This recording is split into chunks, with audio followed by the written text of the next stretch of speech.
Sa Luis. Maganda yan. May mga leader tayong kaintindihan. Palaped. Dito ko sa talatang ito, ang wikay, walang anumang nasa labas ng katawan ng taong pagpasok. Pagpasok sa kanya ay makakahawa sa kanya. Datapot ang mga bagay na nagsisilabas sa tao, yaon na nakakahawa sa kanya. Kung atin hong iisipin mga kapatid, ay yung pumapasok nakakahawa rin. Noong una marahil, pero ngayon na inyong alamin, sa ngayon sa mga siyensya, ay mga kinakain natin. Kahit hindi baboy, kumain kayo ngayon ng mga pagkain na may mga chemicals, yung mga junk food, hindi nakakahawa mga kapatid. Inyong isipin na ang baboy mismo, ay ito yung sadyang mayroong mikrobyo na kung tawagay trachea. Kahit lagaan nyo ng isang buwan, hindi mamatay yung mikrobyo ito. Proven ho yan mga kapatid. Kaya lang kayo sasabihin ng doktor na huwag nang kumain ng baboy pag kayo may sakit ng tuberculosis, may high blood. Pero ang doktor nakain ng baboy, marami. Naninigarilyo. Kaya lang kayo patitigilin sa pagtanaw kasi may sakit kayo. Yan rin nakakahawa mga kapatid. Yung ating pinapasubig sa Wilma, ito yan. Kaya ito hindi po nawawala eh. Si message po, ito. Message health laws vindicated in modern science. Ito pong modernong siyensya. Yung binabagay ni Brother Fred, ito po yung bulate na kinakain natin sa baboy. Hindi ako ipagpaumanhin nyo kung kayo kumakain ng iba.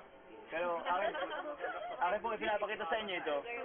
Na ito po yung ito pong bulating ito po yung nakabaloktot. Tapeworm, ano yan? Trachea. Na ito po yung pag ito dito lumagay sa ating deltoid muscles. Ito pong muscles natin sa braso. Kaya pag tayo nakaramdam ng parabagang nangihina ang ating katawan, sumasakit, may tinatag na akala natin rheuma. Hindi po. Ito po yung sa pagkain ng laman na mawi. Kaya kanyang babasahin nyo ito. Talaga pong maintindihan natin ng mabuti kung ano talaga ang yung pong latala dito na babae, ng mga bata na nagkasakit, dinala sa ospital, sumakit daw ang tiyan kung ano. Ay, talagang nung siya sa atin ng doktor something na mayroon talagang mga bulate na hindi po ito namamatay-matay. Kahit po 100, boiling point, yung tagang nakulo na, hindi basta-basta ito namatay itong bulating ito. Kaya po, kaya kung minsan makapasin yung mga matatanda nating, nakalimitan ang sakit nila, yung mga muscle pain, di ba? Kala natin ay karayong may lamang, no? Pero yun po ay dahil sa magkain natin ng laman ng baboy. Okay? Diyan din. Ito yung pagka umaga na lagi ng coke at bumibili ng mga chest calls, yung mga junk food. Hindi nagtagal ay sumasakit lagi ang tiyan. Nagpatikap sa doktor, acute na ho. Nadudurog na ang atay dahil sa pagkain nito. Kaya nakahawa ho ang pagkain. Kamagalang pa nung aking tiyo, so kapit ng father ko, so nag-asawa niya ikabana ay napakaganda ng kanyang lecture Talagang pinapakita doon talaga yung detalyado na siyensya sa science na talagang Adventist ay mas mahigit ang ating buhay. 6.8 ang ating haba sa general nakatiwala ng Panginoon. Ang sabi po dito sa Review and Herald, December 10, 1901, anumang may pagkakaloob mo ay ibigay mo na ngayon at sa iyong pagtulungan kay Kristo. Ang iyong kamay ay mabubuksan upang higit pang magbigay. At ang Diyos ang maglalagay na muli sa iyong palad upang ang kayamanan ng katotohanan ay may pabatid sa maraming kaluluwa. Siya ang magbibigay sa iyo upang makapagbigay ka naman sa iba. Kasawa ni Aileen, Padre Romel, Aileen nga ba? Annalyn, at kay pala'y talagang dito dadalaw sa ating iglesia.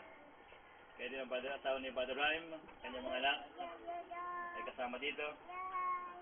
Ay tuloy na ako'y nalulugod na kayo makasama sa pagsambang ito. At gayon din ang asawa ni Cora ay nakasama natin. Hindi ko akalain siya ay ating makasama dito. At akala ko siya lagi sa Manila. Nitong minsan lang kami nagpangita. Nung punta ko dito ni Brother Rhyme, ay nakita ko siya dito. yung asawang hindi ko nakita, si Cora hindi ko nakita, pero yung kanyang asawa, hindi nakita ko dito sa kanila. At ako'y natutuwa na siya nandito sa panahon ito.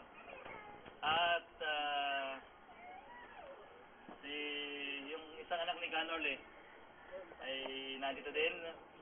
May anak na bata, may bata ay nakasama din natin. At ang kumpleto, ang taga Botong, Nananola, ang kanyang sambahayan, nandito lahat. Maliban lang isang binata noong aking niligaw-ligawan na mag-swimming pa na, ay hindi ko pa magawa yatang maakit yung lalaki. At yan din ang sambahayan ni Brother Leandro na nandito ay salamat at kumpleto. Walang naiwan yata sa bahay. Sabi ganito, sana ang pamilya natin na hindi natin yating nagkakaiwala sa Panginoon na ang Panginoon muna magbantay ng ating bahay habang tayo nandito. At yun ay isang pagtitiwala natin na tayo ay iingatan. At ngayon ito ang Sister Rimpa, kasama natin. Mabutit nakasama natin. Meron pa yatang ibang kasama si Karen dito na hindi natin nakasama. Kaya ganun pa man ay tayong pasalamat na ganyan lamang sa Panginoon. Tayo ay nandito upang tayo ay sumambasala sa ating alokala dito. Mabuti lamang at maganda ang kalooban nitong ating mga kapatid dito. Una si kapatid na Norle at saka si kapatid na Luz. Na itong kaparasong loting ito ay kaya lang pinagkakatiwala sa Panginoon. Pagaman ganito kaliit ay wala tayo talagang magagawa pa. Sabi nga ay mamaluktot muna habang ang kumot ay maliit. Ano ba yun? Kasabihan ng mga tanda yun eh. Habang daw maliit pa ang kumot ay mamaluktot. Sabihin sa mag-asawa, kapag maliit pa ang kumot, kapag bago pang kasal at may isa pang anak, wala pa masyadong malakas at magandang hanap buhay, ay mag-i-stage muna. Huwag mo nang mag-iisip na yung pag-principal niya sa high school o San Luis. Sanctuaryo na kung saan nandun ang Diyos at nandun ang kanyang mga anghel na naglilingkod sa sanctuaryo. At talagang kahanga-hanga ang sanctuaryo. Palagi ko tayo ay matutuwa din. Ano pa? Kung tayo ay ang bagay na ito ay may ibinigay sa atin ang Diyos na isang bagay na napakaalaga. Nang ibig sabihin ito ay ang ating isipan ay ating itoon doon sa langit. Ano po? Ating dalhin ang ating mga pag-iisip doon sa mga bagay na makalangit. Kaya nga itong pangitan ito ay ipinapali sa atin yung lahat ng mga basura. Yung mga lahat ng karumihan kung ating lagi na si Uzias, mga kapatid, na huwag sanang ating maggayahin ang likas nitong si Uzias. Ano ba si Uzias? Ito nga po ay yung kung ating papaundanganan siya sa ating buhay ay maging hadlang sa ating kawan. Ano kaya ang ating Uzias sa ating buhay? Marahil ay ang ating mga gawain. Hindi natin maiwan-iwanan kung minsan ang gawain. Kung minsan ay kapag tayo pumunta. Imposible. Kapag mayroong yung nasabi ko dahil po sa Taisan ay may nagkaloob po ng pangalan nito ng Lupa. So tara, yung nagkaloob po doon. Ngayon po ay buong nahikayat sa Canada.